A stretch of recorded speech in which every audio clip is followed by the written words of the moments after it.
Ce que ce gouvernement-là aurait dû faire et qu'il n'a pas encore fait et qu'il n'a pas fait, et qui est dommage, c'est que ce gouvernement-là aurait dû donner une bouffée d'air à des acteurs de l'industrie qui sont en train d'étouffer littéralement. C'est un gouvernement qu'on peut critiquer, on doit critiquer pour ses gestes, pour ses silences, pour ses non-réponses, pour son inaction. Le défi pour M. Nadeau-Dubois et son parti, c'est d'arriver à faire des propositions réalistes aux Québécois et aux Québécoises. Une bonne idée, ça n'a pas de parti politique. Quand on parle de décrochage scolaire, le gouvernement de la CAQ a raté le bateau. Lorsqu'on est membre du Parti libéral du Québec, on adhère à des valeurs. Le Parti libéral du Québec, c'est le parti de la carte d'assurance maladie qui a fait de l'accès aux soins de santé une réalité pour tout le monde. Et j'invite les gens qui nous regardent à soutenir le Fonds des Patriotes africains. Moi, je pense que c'est important plus que jamais que ce soit nous de la diaspora et nous du grand continent, du continent mère, que nous soyons ensemble autour des projets structurants.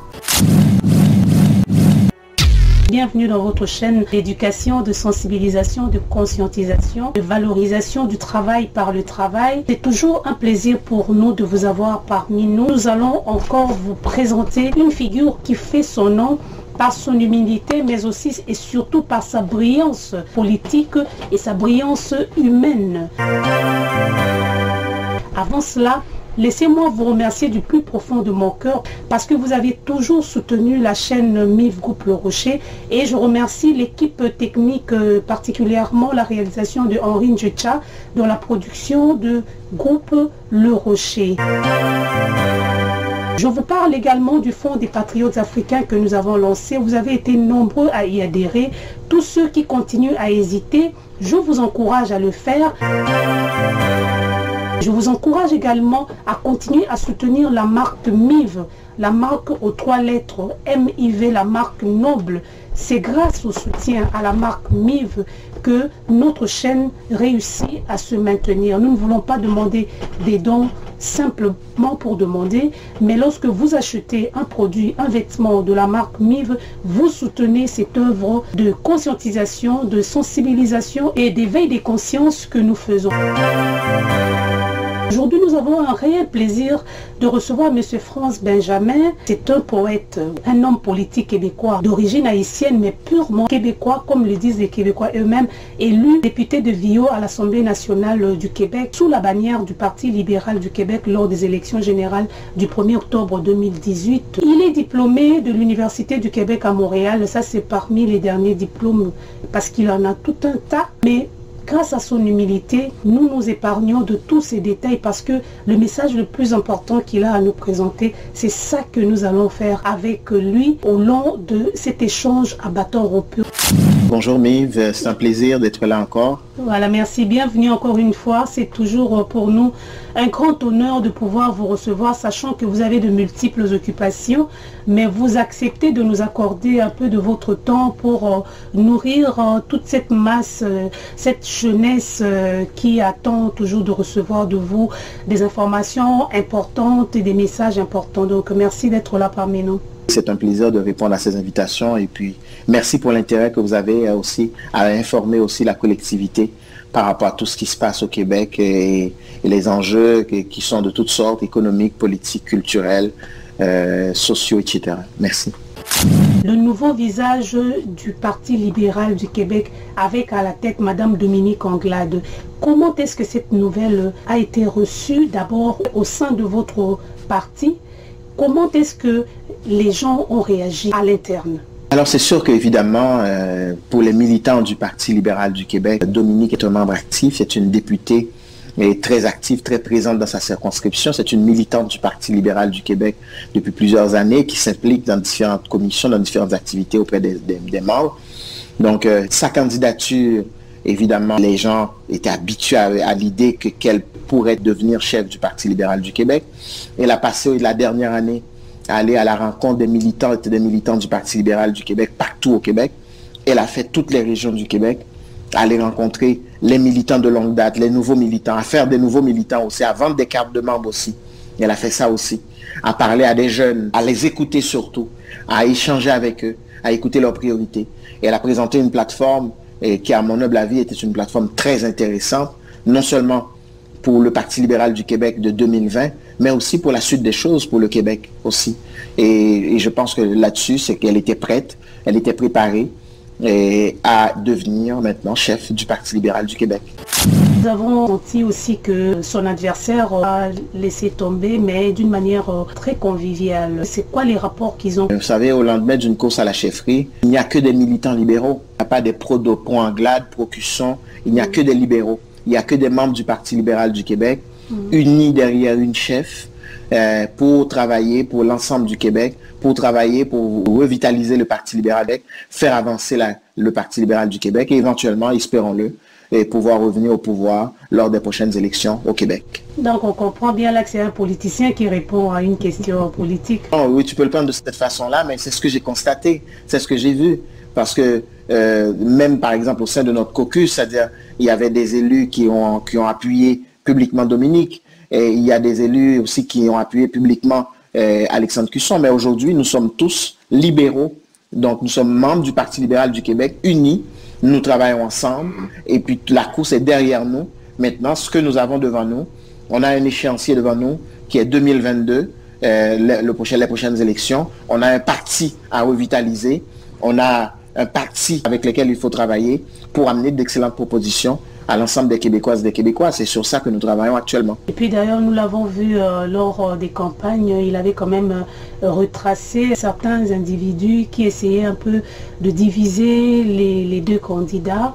Et il avait des propos clairs qu'il n'acceptait pas la discrimination, il n'acceptait pas des divisions liées à la race ou à quoi que ce soit. Nous avons apprécié l'attitude de ceux qui sont... Et là-dessus, je connais Alexandre Cusson comme ancien président de l'Union des municipalités du Québec et maire de Drummondville, parce que comme tu le sais, j'ai été anciennement sur la scène municipale. Donc, ça reflète très bien. Je pense que je l'ai souligné, de 2003 à 2018, vous avez tenu les rênes au conseil municipal de Montréal. Coup de chapeau, ça vous suivra à vie. Merci. Quoi. Merci. Et ça reflète très bien l'Alexandre Cusson que j'ai connu, que je connais.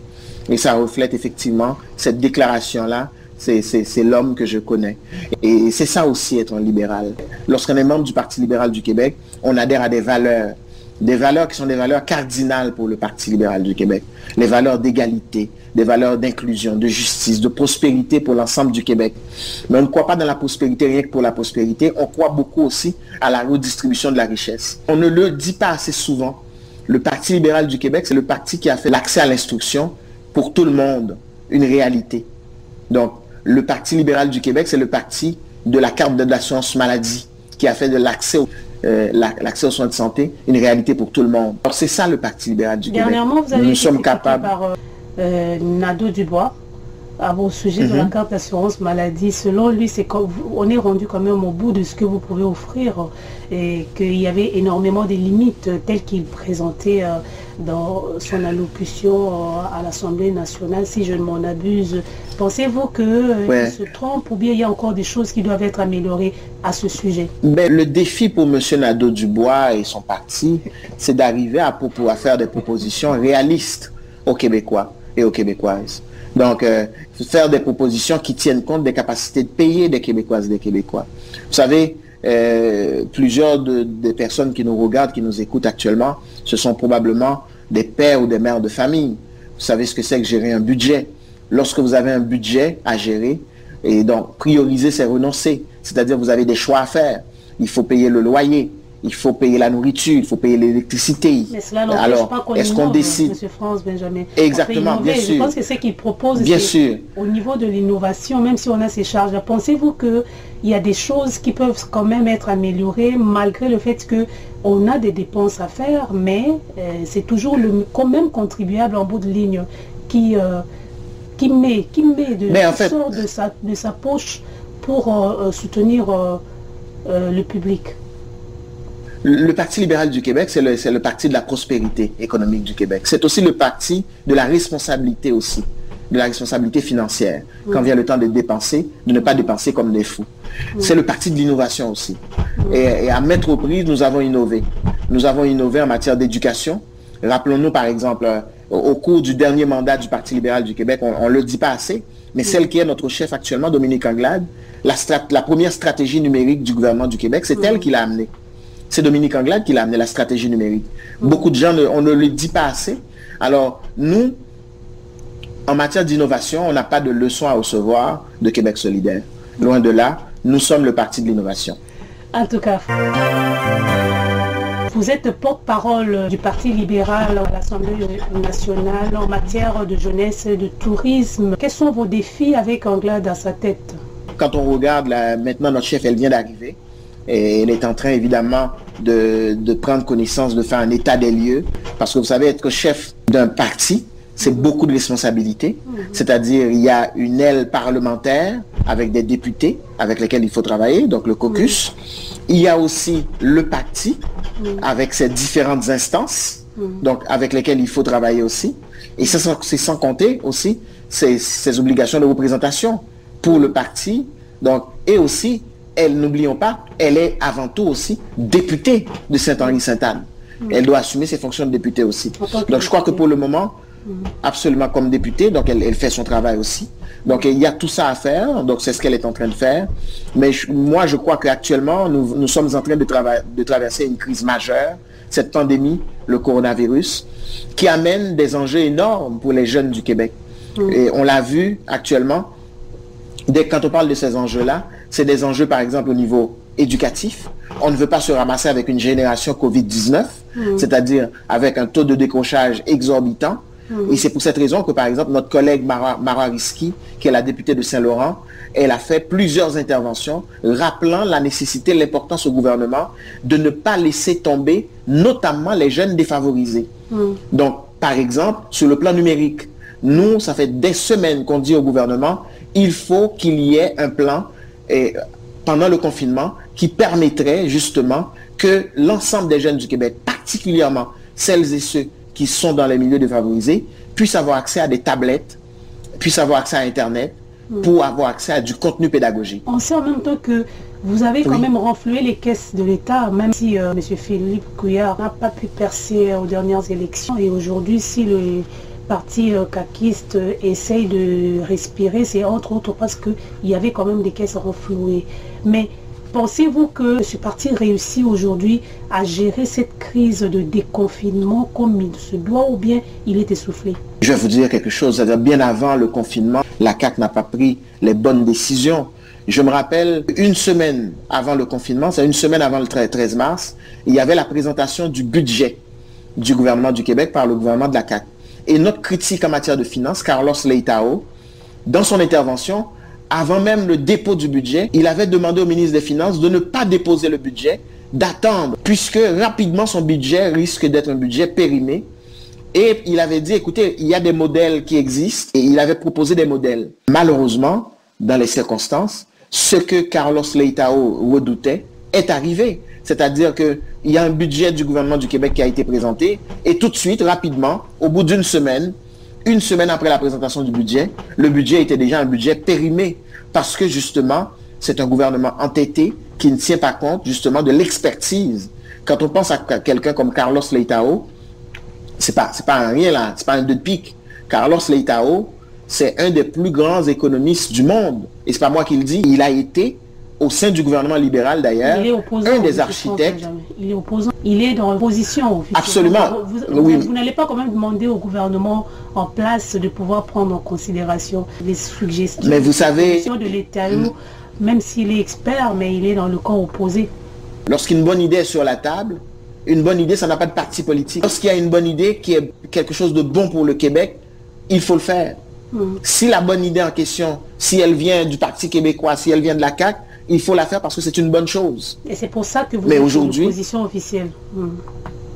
Absolument. Ben voilà, nous sommes là comme opposition officielle, pas seulement pour critiquer, mais nous sommes là aussi pour faire des propositions. Et visiblement, cette belle proposition qu'avait faite Carlos Leitao aurait dû être retenue par le gouvernement du Québec. Pensez-vous que le gouvernement caquiste ait fait quelque chose de positif à date? Écoutez, je pense que dans plusieurs dossiers, c'est un gouvernement qu'on peut critiquer, c'est-à-dire qu'on doit critiquer pour ses gestes, pour ses silences, pour ses non-réponses, pour son inaction, ou gestes remarquables. Par exemple, nous avons ouvert... un compliment jusque-là. Par exemple, écoutez, il y a un compliment que j'ai le goût de faire au Premier ministre, à M. Legault. Je crois que par rapport à cette crise, et c'est ce que nous avons fait aussi, il a bien, dans les circonstances, mené les opérations. C'est-à-dire, il s'est comporté en chef d'État. Et c'est nous aussi, comme Parti libéral du Québec, comme vous l'avez peut-être pu observer, nous étions, pendant une bonne partie de la crise, en mode collaboration. Parce que pour nous, ce sont les intérêts des Québécoises et des Québécois qui passent avant toute chose. En matière, c'est une crise de santé publique. Pour nous, on a fait une trêve de la politique et on a apporté toute notre collaboration. Il y avait notre chef par intérim, M. Pierre Arcan, qui assistait sur une base hebdomadaire, qui participait à une rencontre avec le Premier ministre du Québec, où il formulait des idées, il formulait des propositions. Nous avons nos porte-parole, moi-même aussi, je l'ai fait aussi, que ce soit notre porte-parole en matière de santé, M. André Fortin, qui est le député de Pontiac, ma collègue de Fabre, Monique Sauvé, mon collègue Jean Roussel, qui est porte-parole du dossier du travail, ma collègue Dominique Anglade, qui est porte-parole en matière d'économie, et Carlos Leitao, ils ont tous contribué activement à faire des propositions, à être en mode collaboration avec le gouvernement. En matière de tourisme, M. France Benjamin, comment est-ce que la crise s'est gérée? Comment ça se gère aujourd'hui? Quelles sont les lacunes que vous avez pu constater jusque-là qui posent problème à l'économie québécoise aujourd'hui? Si vous permettez, je vais faire dans un premier temps un état des lieux par rapport, quand on parle de l'industrie touristique au Québec, on parle d'une industrie qui représente 5% du PIB du Québec. On parle d'une industrie qui représente plus de 400 000 emplois. C'est-à-dire, dans des secteurs variés, la restauration, l'hôtellerie, les pourvoiries, les camps, le tourisme hivernal, les chalets, l'événementiel, etc., etc. Le plein air. Donc, c'est très varié comme domaine. Alors, avec le confinement, tout s'est arrêté. Tout s'est arrêté. Et ce qui est dommage, c'est que le confinement est arrivé au moment, justement, où l'industrie se préparait à avoir un autre été extraordinaire. Parce que depuis les 10 dernières années, l'industrie touristique du Québec était en constante progression en termes de recettes financières. Alors, ce qui est arrivé, aujourd'hui encore, 80% des hôtels au Québec sont fermés, les restaurants sont fermés. Hier, on a annoncé l'ouverture, par exemple, des camps, des sites de camping, des pourvoiries et des chalets. Mais, évidemment, il faut s'assurer que tout cela se fait de manière sécuritaire au niveau de la santé publique. Mais en même temps, ce que ce gouvernement-là aurait dû faire et qu'il n'a pas encore fait et qu'il n'a pas fait et qui est dommage, c'est que ce gouvernement-là aurait dû donner une bouffée d'air à des acteurs de l'industrie qui sont en train d'étouffer littéralement. Pour la première fois, moi, je n'avais jamais vu ça, de mes yeux vus. Des restaurateurs sont sortis dans les rues pour manifester. C'est qu'actuellement, le secteur de la restauration représente plus de 250 000 emplois. Et pour ces gens-là, il n'y a rien. Le secteur de l'hôtellerie, c'est le secteur qui est la colonne vertébrale de l'industrie touristique.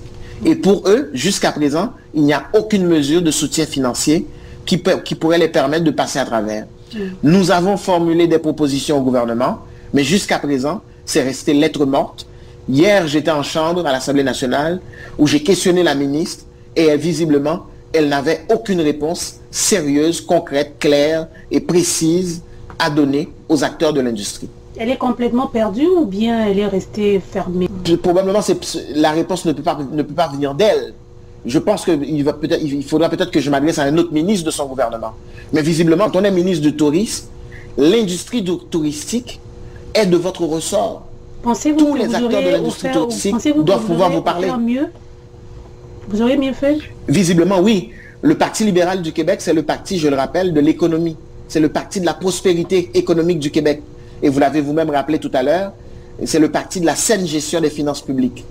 Et je crois que un Parti libéral du Québec aurait, hier, par exemple, proposé non seulement des mesures de reprise par rapport à la santé publique, des mesures sanitaires, mais aurait proposé aussi des mesures de relance pour permettre, par exemple, aux hôteliers, aux restaurateurs, d'avoir accès à une aide directe qui leur permettait de couvrir les coûts fixes, par exemple. Oui, le Parti libéral du Québec aurait répondu à l'appel des hôteliers et des restaurateurs.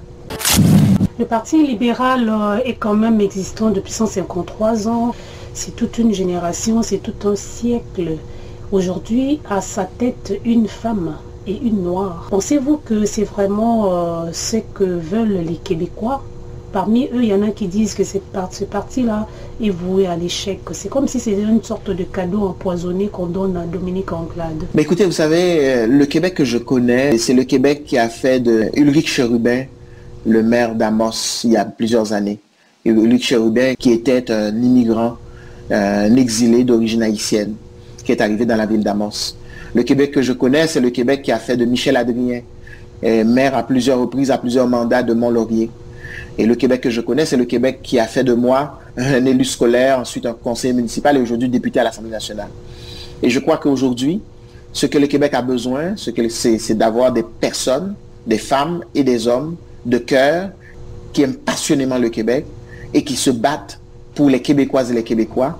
Et je crois que Dominique Anglade est cette personne-là. Donc, je l'ai vu dans ses tournées dans toutes les régions du Québec. Je l'ai vu aller à la rencontre des Québécoises et des Québécois.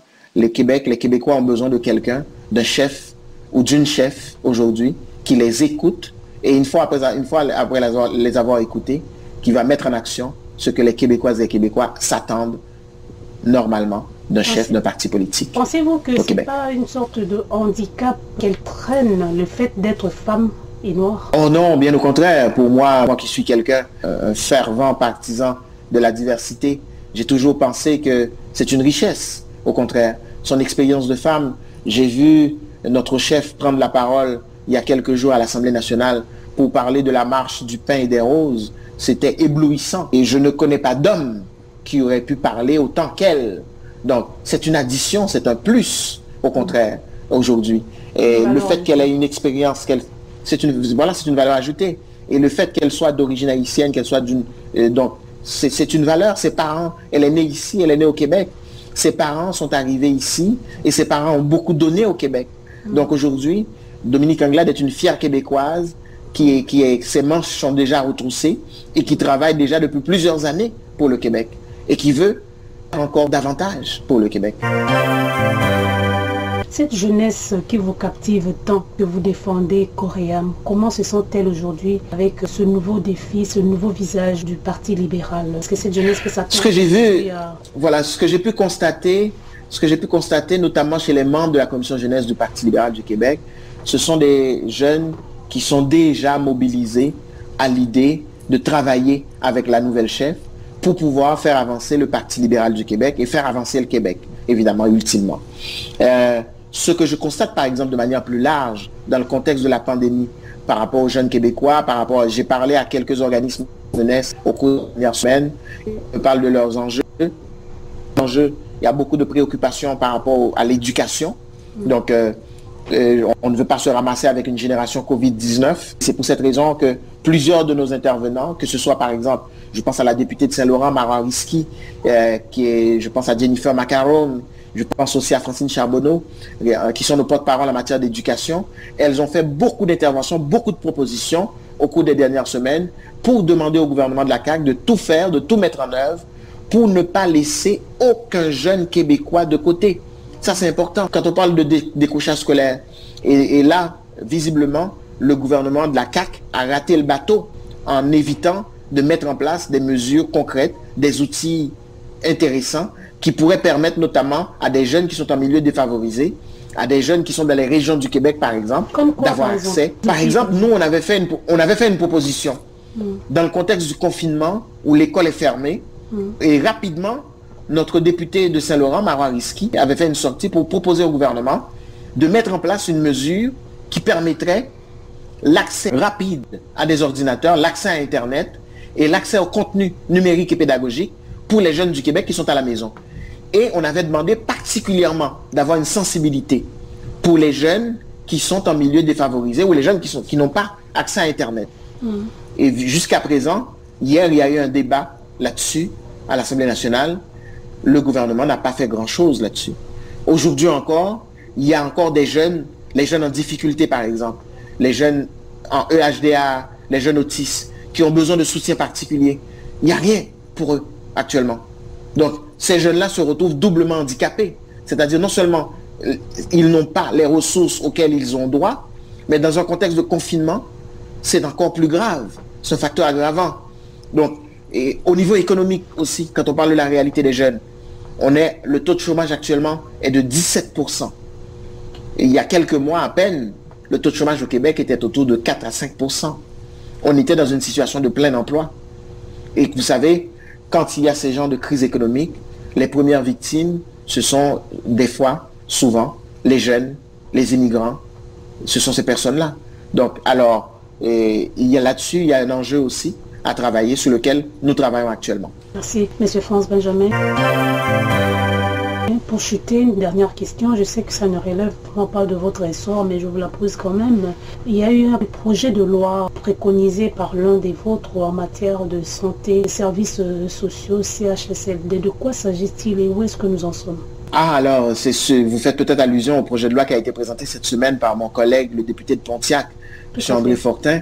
C'est un projet qui concerne les mesures de ratio. Alors, le projet de loi a été déposé cette semaine à l'Assemblée nationale, donc en bonne et due forme. Maintenant, ce que nous avons proposé au gouvernement de la CAQ, vous savez, actuellement, la Fédération des infirmières donc, nous dit que c'est une bonne chose, parle de la nécessité d'avoir des projets ratios. Et nous, ce projet de loi-là va dans ce sens-là. Nous avons tendu la main, nous tendons encore la main au gouvernement du Québec, au gouvernement de la CAQ, pour travailler avec eux, afin d'en faire une réalité. Voilà, quand je parle de la contribution de l'opposition, voilà une belle contribution. C'est-à-dire, nous ne sommes pas là seulement pour critiquer, mais nous sommes là aussi pour faire des propositions. Une opposition dynamique. Voilà, merci M. France Benjamin. Je savais qu'avec vous, nous aurions eu des réponses à nos questions et nos préoccupations. Il y a beaucoup de jeunes qui continuent à vouloir embarquer dans le Parti libéral. Pensez-vous être en mesure de relever ces gros défis qui vous attendent aujourd'hui? Encore, ces défis s'accentuent à cause de la pandémie Covid-19 que nous venons de passer et on en annonce encore une vague qui arrive. Nous sommes contents d'apprendre que justement il y a ce projet de loi sur la santé et on espère vraiment que le gouvernement va réussir à gérer cette crise de manière très efficace parce qu'il faut vraiment qu'il y ait relance de l'économie. Aujourd'hui, si le Parti libéral devait reprendre les rênes du pouvoir, vous nous citez quelques éléments sur lesquels vous allez vous atteler avec ce déconfinement? En fait, moi, je pourrais vous parler de mes dossiers à moi, les dossiers jeunesse, les dossiers tourisme. Mais vous savez, bâtir une plateforme d'un parti comme le nôtre, un grand parti comme celui du Parti libéral du Québec, nécessite évidemment que la chef, donc Dominique Anglade, donc fasse appel non seulement aux autres collègues députés de l'Assemblée nationale, mais à l'ensemble du parti, à l'ensemble des membres du parti. C'est l'ensemble des membres du parti qui peuvent travailler, qui peuvent et qui doivent travailler ensemble pour construire la plateforme du parti. Et c'est dans ce sens que j'invite, par exemple, les jeunes qui nous écoutent, les gens qui nous regardent aujourd'hui, à devenir membres du Parti libéral du Québec. À devenir membres du Parti libéral du Québec si vous croyez dans les valeurs d'égalité, de justice, de prospérité économique, d'inclusion. Oui, il faut devenir membre du Parti libéral du Québec et en devenant membre du Parti libéral du Québec, vous vous donnez la possibilité ou l'opportunité de pouvoir construire la plateforme, la prochaine plateforme du Parti libéral du Québec et plateforme qui, je l'espère, vous ressemblera, c'est-à-dire portera vos préoccupations, vos engagements, vos intérêts pour le Québec et pour l'avenir de l'ensemble de la société québécoise. Merci M. France Benjamin. Je prends cela pour votre dernier mot. Un autre élément à ajouter, merci beaucoup pour l'invitation, Mive. C'est un grand plaisir. Merci à toute l'équipe qui m'a reçu aujourd'hui. N'hésitez pas, donc s'il y a d'autres invitations, je répondrai toujours présent. Et j'invite les gens qui nous regardent à soutenir le Fonds des Patriotes africains. Le Fonds monétaire africain. Voilà, moi je pense que c'est important plus que jamais, et que ce soit nous de la diaspora et nous du grand continent, du continent mère, que nous soyons ensemble autour des projets structurants. Et là, j'encourage les gens à faire corps à ce genre de projet-là. Oh, un grand merci, France. Honnêtement, ça me va droit au cœur de voir des grandes personnalités comme vous soutenir ce genre de projet. Ça prend vraiment une grande ouverture d'esprit et une grande vision à tous les Africains, à tous les immigrants, de comprendre la grandeur et l'importance de ce que nous voulons bâtir. Donc, venant de vous, ça me va droit au cœur. Merci beaucoup. En même temps, je voudrais recommander toute la jeunesse, parce que vous savez, M. France Benjamin s'occupe de l'aile jeunesse au sein du Parti libéral québécois. C'est un homme extrêmement intelligent, extrêmement sage, mais aussi un homme extrêmement responsable et sérieux. Et l'Afrique a besoin de ce genre de personnes comme France Benjamin. C'est pas pour rien que sur cette plateforme MIV Groupe Le Rocher, nous venons toujours vous présenter des figures qui sont des modèles pour la jeunesse, parce que les modèles ne sont pas cachés, les modèles sont là. Et nous, notre rôle, c'est justement de présenter les modèles. Et l'Afrique a besoin de ce genre de politiciens qui comprennent que ils s'en vont faire la politique pour aider, pour soutenir. Ils ont un fond patriotique en eux et l'Afrique a besoin de ça. Notre monde, les démunis, ont besoin de ça. Donc France Benjamin, encore une fois, merci. Merci à l'équipe technique, particulièrement Henri Ndjetcha dans la réalisation. Et pour le reste, nous serons ensemble et on se retrouve la prochaine fois. La paix dans vos familles.